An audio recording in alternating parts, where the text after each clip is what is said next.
حالی بر علماء امتحان است. چطور؟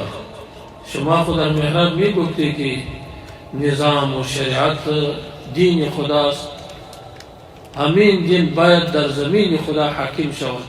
حالا خو زمینه برای همین دین مساعد شده است. شما چی کار میتونی که همین نظام قایم کنی؟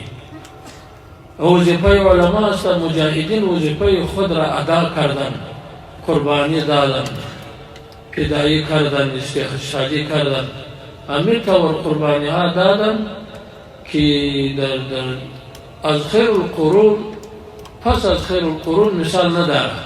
همین طور قربانی حافظان قرآن، طلبای علوم، علمای کرام در زندان ها انداخته شد، خون مقدس ایشان ریخته شدن، قربانی دادن.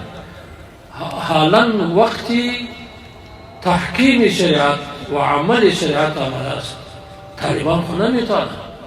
طالبان مجاهدین بعضم آماده است تا 20 سال نه بلکه تا 100 سال باز از اسلام دفاع بکنند به خون خود.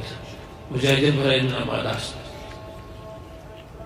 باز آماده است که همین نظام را عملی کنند، لیکن طریقه عملی کردن نظام او تحکیم شریعت خود نمیفهمند. او خو کار علما است. باید علما کار بکنند. برای علما لازم استند در همین 20 سال که کدام بد اخلاقی در اینجا ترویج پیدا کردن یا همین تبلیغات سو که در مقابل نظام اسلامی می شدن باید او دفاع بکنند.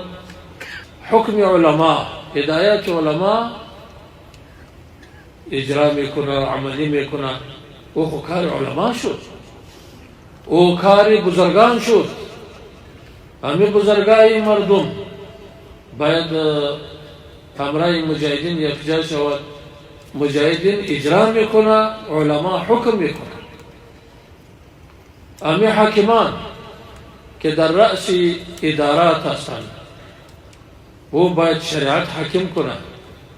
او در رأس است.